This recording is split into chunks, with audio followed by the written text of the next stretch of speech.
Good evening and welcome to a Mitch'nandMauck'n About the Card special edition. Now, normally on Thursday nights, we kind of go over the week that just happened and we give you a preview of the weekend series. But Tyra, we have some big news out of Major League Baseball as a whole. And so we are going to kind of take a break from our regular programming and discuss this at length. In the last 24 hours, both the Major League Baseball Players Association and the owners have submitted proposals for the next CBA or collective bargaining agreement for those of you who like to say everything out loud. Tyrell, it's a doozy on both sides. We're going to try to break this down to the best of our ability in layman's terms. I am not a lawyer, even though I have had lawyers several times in my life. And we will just kind of go through it and do our best. Let's go ahead and start with the first part of this, the union proposal. The union broke yesterday from Yahoo Sports that the MLB Players Association submitted its first CBA proposal to the league. And its big focus was two things that stood out to me: the floor and the ceiling. Now, it came out later today from Jeff Passan that they're primarily in an agreement. They don't know what the number is, but both the owners and the players want a floor. What is your initial thought on a salary cap floor?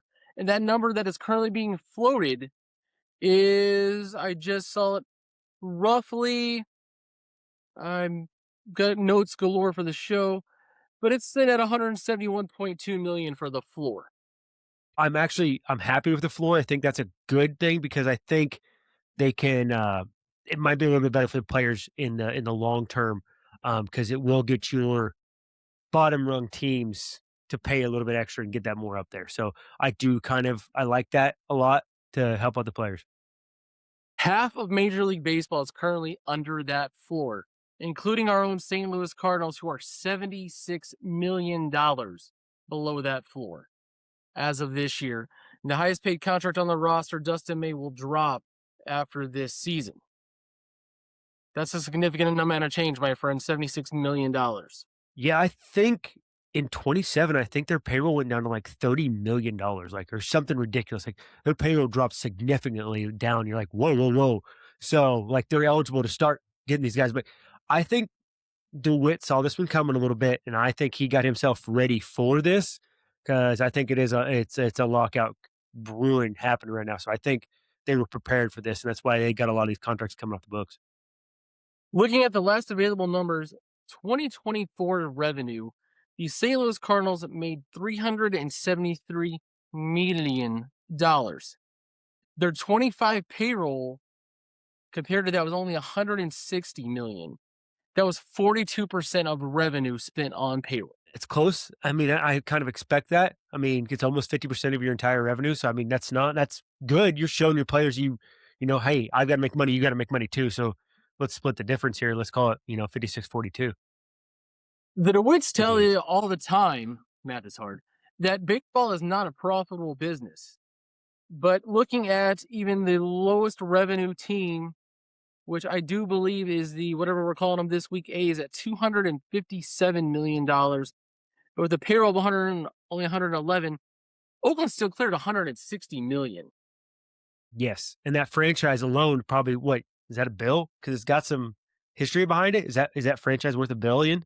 So Close. like, I yeah. would say So the owner goes off of that net value anyway. So like, tell me that the baseball's not thriving with money if the Oakland A's can be worth that much money and still clear 160 million profit. Like I think it's ridiculous to think about. your highest revenue team, of course, we had two of them. The Dodgers at 752 million and the Yankees at 728. Dodgers spent roughly 73% of their revenue on payroll, while the Yankees spent 49. The Mets were actually the highest at a 444 million rev with a 400 million payroll. But when you look at the payroll discrepancy, the Dodgers at 550 million on a 2025 payroll plus the tax, and then your bottom was the Miami Marlins at 86 million. Yeah, yeah. That's just how is your parity going to get anywhere? Because your rich are just going to keep buying the guys that they want. And I mean, it just like they used to do the Kansas City Royals. They would just fleece them in the Pittsburgh Pirates right now. You just take the guys that they can't afford, and you just make your own all-star teams. Do you think there needs to be a certain percentage of your revenue that must be spent on payroll, especially with all the revenue sharing that they had to have after 94? Listen, man, if you're clearing over 100 million as an owner, as your I mean, yes. Like, you're getting your nut, so let the players get their nut too. So I would probably think the players are the talent, and you need to pay the talent. So I would probably say 60% to the players, 40% for the owners. 60-40 split is more than fair because, without talent, you have no product. Exactly. Let me ask you this, and we're not going to get super political here. Try not to. We stick to baseball. But isn't that capitalism, It essentially? it really is, man, and I mean, we were texting back and forth, and I was trying to, like, think the same thing you were, like, not to get political with it, but this is the microcosm of what our society is going through right now, playing out right in front of us. It's the billionaires versus the millionaires. Right now, we're doing the in society, we're doing the billionaires versus the rest of us, and the same thing is happening. We get to play it out in real time and watch what's gonna happen because the players have some power here, not as much as they've had in the past, which kinda sucks for them because they have nothing to give up in this negotiation, and the owners have it all, so it's gonna end up being a stalemate, and it's kinda you're right, not to get political, but it's exactly what we're doing in our society right now, and it's kinda playing out in our face. We need to really pay attention to this as a society. Do you fault either side, though, for trying to make their money? No, but yes, because, um, most of the owners are already billionaires, and in all In another field, not professional sports. yes, exactly, exactly. So they haven't put and I think the players deserve it more money because baseball now is from 12 years old on. Like, it's not like when we grew up, man, like, where you could play 4 sports and everything. It is a business now, and, like, little kids, they're making billions off little kids right now on this stuff, and I think the players put so much hard sweat and tears in this, and their life is baseball. That's their reward, and I think paying them for that is what you're supposed to do. So and that's what you strive to be as an athlete, and I think that they deserve more money. So that's the first side of the argument, the floor. Now let's talk about the ceiling. The owners came back today with a proposed salary cap. Major League Baseball is the only one of the big four sports in our country that doesn't have a salary cap. That rumored cap is 245.3 was the number they floated. Players don't want a cap whatsoever because it caps their earning potential. But you look at the NFL, arguably the nation's number one sport, and they've had a salary cap for 30 years. And quarterbacks, DBs, receivers are getting their bag. Well, This, go ahead. Go ahead. no, I was gonna say, but I don't know if they know did it, but the NFL salary cap goes up every year. Like, how much the revenue is coming in, so it keeps growing up. So players have that ability to make more and more and more money.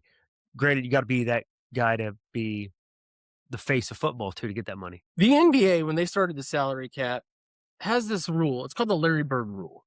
And inside that rule, you can sign any player that has been developed with your franchise for any amount of money you want, and it doesn't affect your salary cap number. Okay.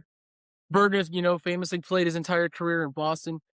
I would like to see in the negotiations the MLB do the same thing. Call it the Yachty rule, call it whatever rule you want for a guy who's been in an organization you developed, drafted, and his number does not affect yours, your salary cap number. I actually kinda like that too, because that gives incentive to stay with the team because that's what everybody longs for is to have the a star come up and the fans love them forever and they would go off in the sunset with the same team. Everybody wants that. So that would actually be a really cool rule that I'd be interested in hopefully they negotiate. The players are again dead fast against it, and really, this was the major issue in 1994. We were kids. I was 12 years old when that 94 season ended. And you Yeah. look at the first of all, let's take a look back in history, 32 years ago, what that looked like. You look the Montreal, it killed baseball in Montreal, first of all. Yeah. The Expos were the best team in the league. Larry Walker, probably going to be an MVP. Young Pedro Martinez, they had everything, and they were rolling teams. They were 15 plus games ahead, I think, in the old and what is the NL East now, because it was going to be the first year of the original wild card at the time, 94. They lost that. Jeff Bagwell won the MVP. 3 days before the strike, though, he broke his wrist. Mhm, mhm. He doesn't win the MVP that year. Tony Gwynn was hitting 396. So close to watching somebody hit 400 that I wanted to see, and I wanted it to be Tony Gwynn. I was so excited about baseball in '94. I was so wrapped up in that, dude. Like, we got I subscribed to the Quincy Herald Wig, and we had delivered, and every day I took out the newspaper for the strike, and I've kept them. They're in a friggin' tin somewhere, but I've got the headlines for every day of the strike trying to end, and then finally the World Series canceled, and I was just, like, devastated 'cause I was, like, so in on baseball that year and followed that strike so much. It was just gut-wrenching to watch your favorite sport just vanish. And two other little side notes there.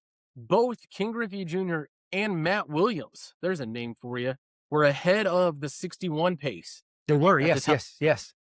I forgot about that. Yeah. Matt Williams was in the high 40s. I think Jr. was right behind him. They were both ahead of the pace, and we would have had the home run chase 4 years prior to what we got.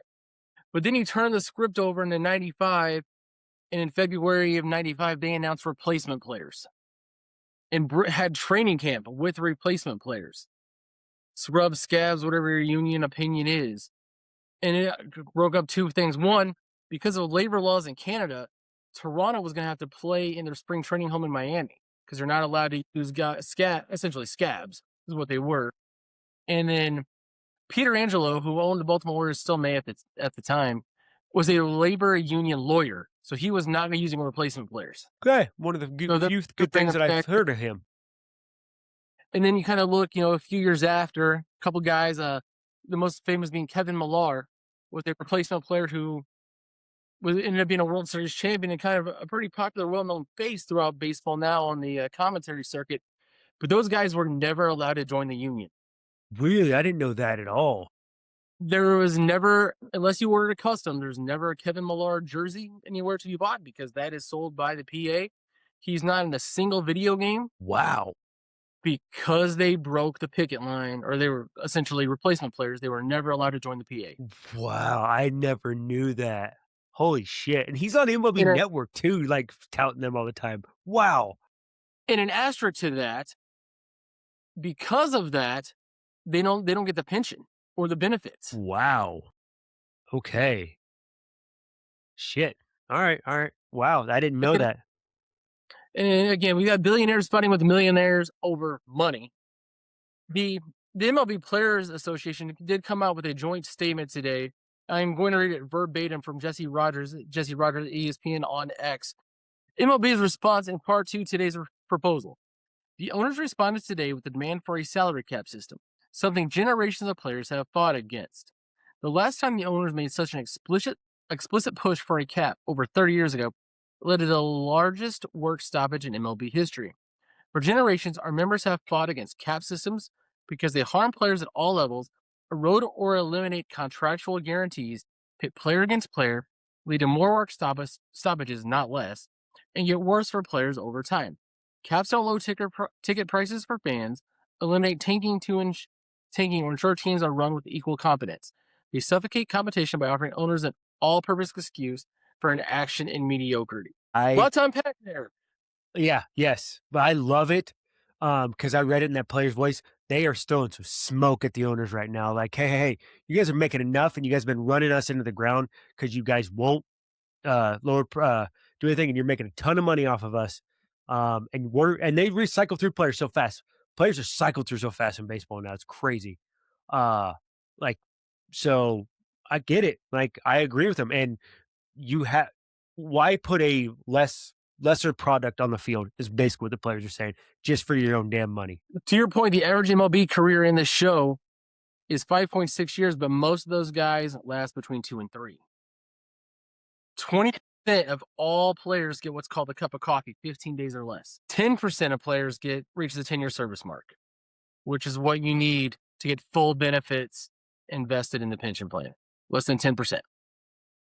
Yeah, so the players should fight for each other at this point. I agree with what they're trying to do. And I love that they're looking out for the little guy too. Like they're looking out for the small market teams and the rookies. So the veterans are actually trying to like grow the game and make sure it increases and keeps going where it's want to, and take the money away from the owners and make them invest in the players more. I mean, dude, I about lost you get on the podcast. You're gonna watch Gladiator. That's basically what we're friggin' watching all the time.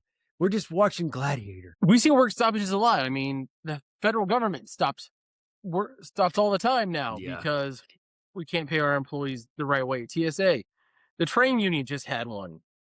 You see teachers unions strike all the time everywhere except for the great state of Missouri. 49th in educational pay, by the way. Mm, we're up there. I'm a You're up member of there. the union. We actually have a very strong union for the teachers in Missouri. But if they could do something to bump that pay up, that'd be super, man. You're 20 years in the game, not even hitting 50G yet. Like, let's go. Yeah. So when you look, bring it back to sports, you look at the NBA, they had a work stoppage. Hockey had one that nearly killed it. The NFL has had the most labor peace out of the four major ones. Does this labor dispute, if there's one, and based off the shots fired from both sides, does this kill baseball? Yeah. If If you there's no season in 27, if there I know we were talking about that. If there is no season in 27, which again there'll be another no World Series in 32 years, yeah, you've pretty much lost your fan base. You're gonna have some diehard, some older people still like it, but well, no, they're gonna get out of it too because you're gonna lose that. And in this day and age, if you're not putting out the content, you're done.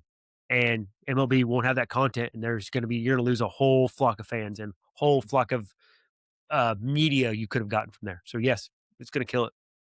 I mean, and even as small time content creators like ourselves, we understand that we got to push out a video every day, Hmm. or all of a sudden we're done. And the generation now, I mean, we're talking 30 to 13. They're the ones that are on TikTok. They're on YouTube every day, and if your video's not there, you're forgot about. There is so much content to consume media wise. I was talking with my wife about this. Oh, let's watch this. Let's watch this. With streaming services is it on? Like you have to be able to find. There's more choices now than there's ever been for entertainment from home. You can even watch most major movies at home now for the right price. And I think baseball skews older. Baseball always has. I think if we get into March, April, May, no progress, no progress. By summer, it's over. No, no one's gonna have any interest in baseball come June. All-Star If game, there you has, have nobody. Yeah. Mm. and when you're the only game in town at that point too. Uh, it. I'm not. Don't mean to take it political again, but if you look at the foundation of the NFL, it is completely and totally socialism. And 100% what you socialism. just said is been at the most labor peace. That players are happy, they get paid, they have pensions, and it's socialism. And you're like, huh? So this over here can work, but as a whole thing cannot, huh?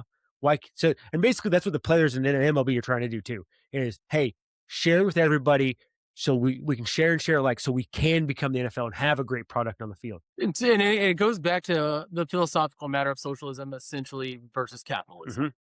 But the NFL's figured out how to make it work, Yeah, and made it work for 30 years without a single labor dispute whatsoever. and making billions upon billions of dollars. TV revenues through the roof. Okay, you got these streaming services fighting over the NFL and paying stupid money for them. Which, of course, if there's no season in 27, now every one of these streaming platforms can sue Major League Baseball for breach of contract. uh, and so in the end, the owners are going to have to pay anyway if we're in a lockout. Absolutely. I was just curious, based on what you said about the value, and any guess on what the highest valued NFL team is?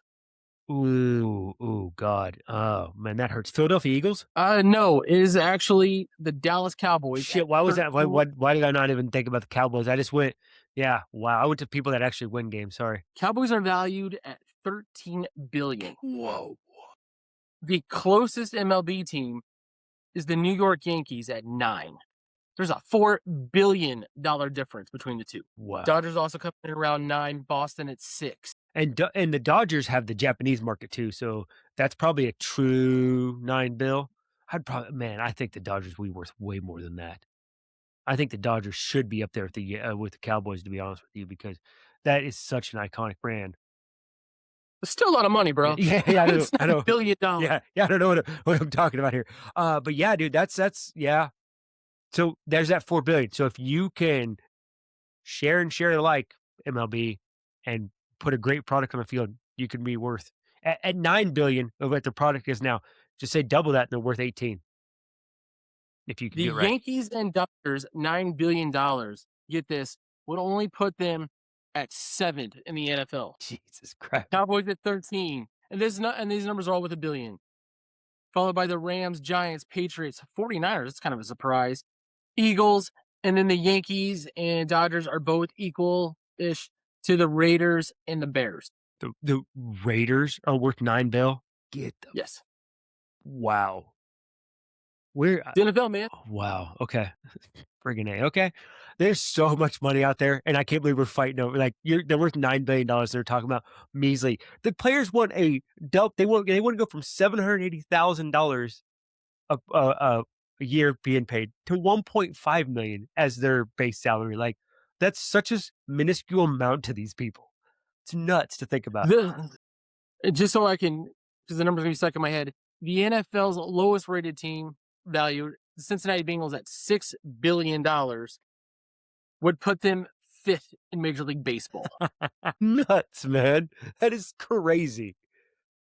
Wow. And yeah, to your point, they basically want a double minimum salary. Yeah. So go ahead. You've earned it. You have worked your entire life to get where you're at, to get to the to get to the show. You're not going to last 10 years. You're going to last 5 at best. Give them a little bit of nut. Give them some money.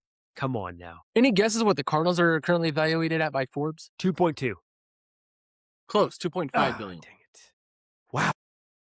which is not even close to the lowest NFL team. No, nowhere near. Wow. And that's there's some pillars of baseball, and Cardinals to me are one of your pillars of baseball history.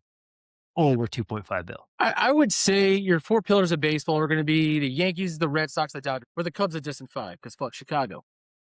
Gang gang. And even just to glance back to it, I know we keep going back to it, the Golden State Warriors at 10.8 are the highest NBA team, followed by the Knicks at 10.1. Both higher than Major League Both higher Baseball. Major League Baseball. And that's what they're arguing though, and I think that like because both those teams have a cap, so they're like, okay, maybe this works. So that's what the owners think, and that's what they're trying to do because those owners keep getting more and more money. So, and then they build their stadiums. Yeah, just we're gonna have a lockout. The average NFL career is 3.3 years, even smaller than that baseball one. Yeah, And the Players Association for Major League Baseball fights with when you have caps, and they don't have guaranteed contracts. The NBA and the NFL don't have guaranteed money, and that's something that can be worked inside the contract. And before anybody gets onto us, you don't know how labor works, you don't know how contracts work. I've negotiated contracts all the time. I know both of these numbers. You got to start somewhere, but you don't want to be the guy to make the first offer in a negotiation, and that's where they're at. yes, but that's that. But I agree. But yesterday was a power move. I like the MLB Players Association coming out first with their proposal, going, "Hey, this is what we want," and they can get the momentum of the people behind them because that will help them. Because for some unknown reason, we always side with the rich on this friggin' thing, and not the guys that actually do the work. So them putting it out yesterday was an aggressive tactic for them to show them, "Hey, we mean business by coming first." They didn't let the owners strike first; they struck first. So I like that move. It's probably going to backfire on them because it always does the first person out. But I like the move. And it goes back to your microcosm of society. Why do we support the rich in this country? We don't tax them. Yeah, We all work for them, and yet it's thank you, sir. May I have another? yeah, When there is now, the dwindling middle class, there is no more middle class. It is a paycheck to paycheck society. I see it all on my TikTok all the time.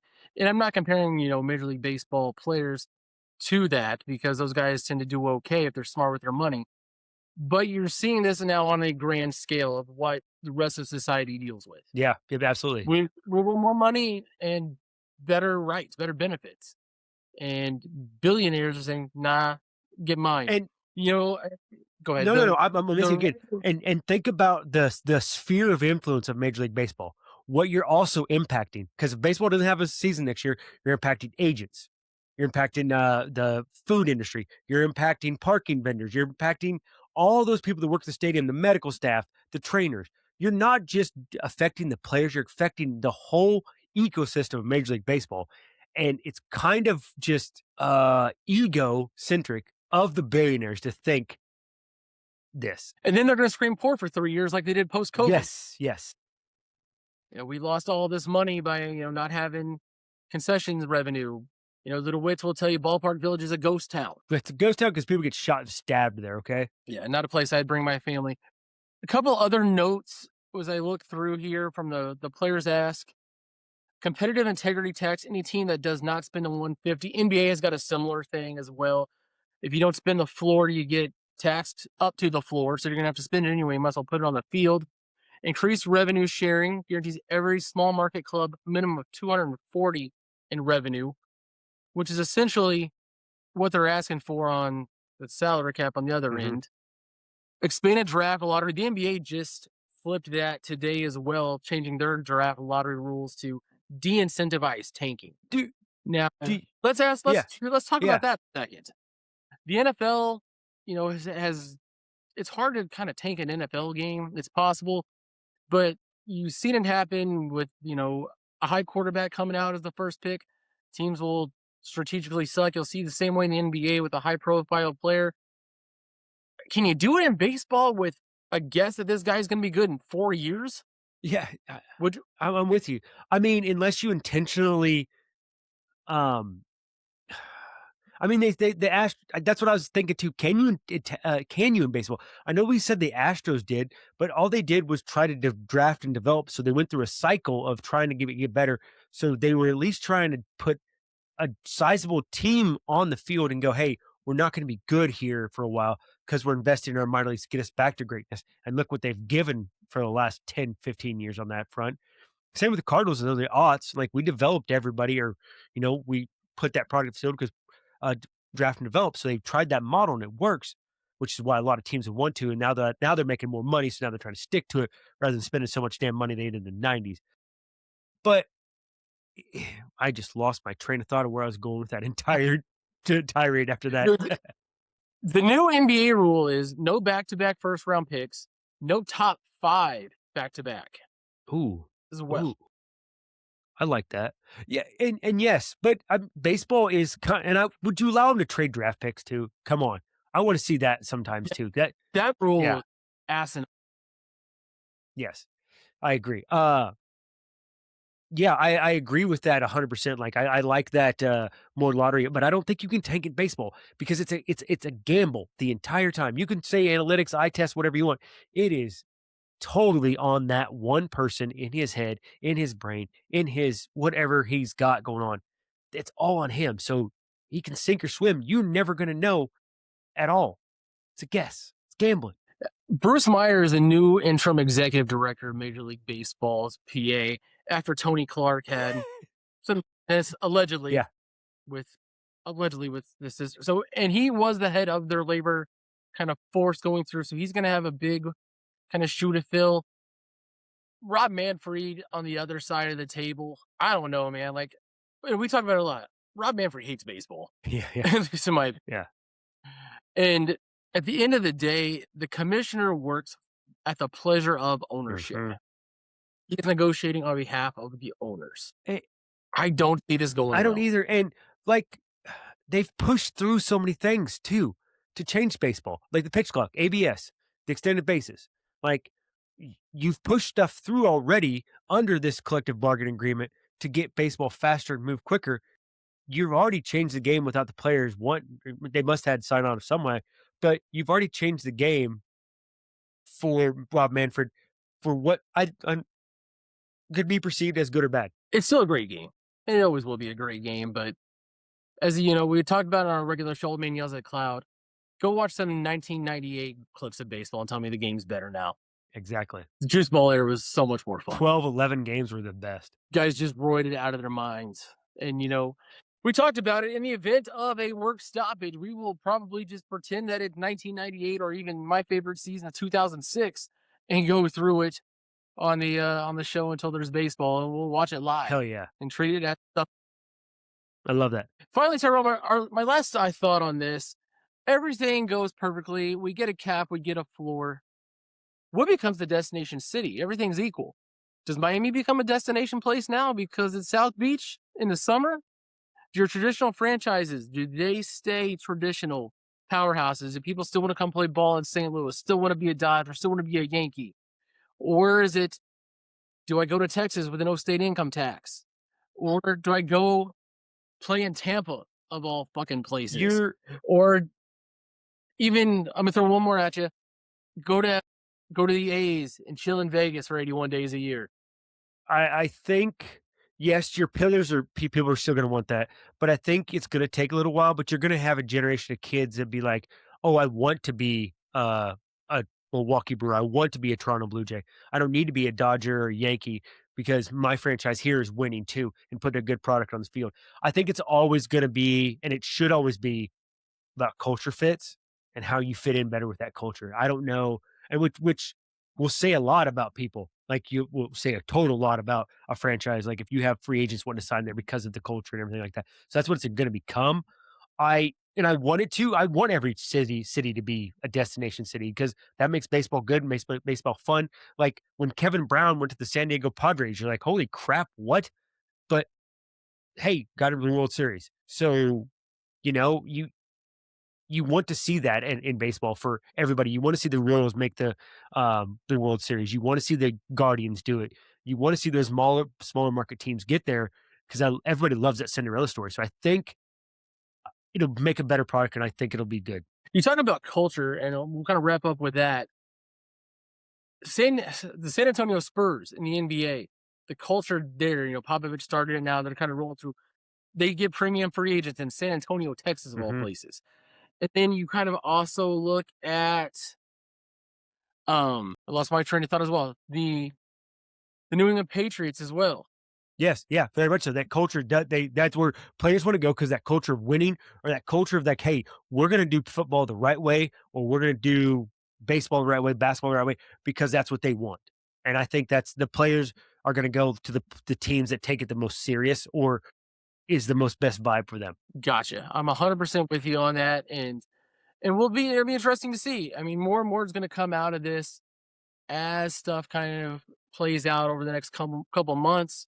I'll be really curious to where it looks like a month from now with the All Star break. That's going to be the hot topic of discussion. Yeah, I was kind of surprised they brought it out so early. Like it's right after Memorial Day. I would have figured they'd waited till the All Star break before they started something like this to start dropping nukes. But hey, players coming out hot want to get to the newsstand early. That'll wrap us up for this episode for the Mouth of the West. Tyrell Mock. I am Mitchell Jenkins, and we will see you Sunday with our regularly scheduled programming.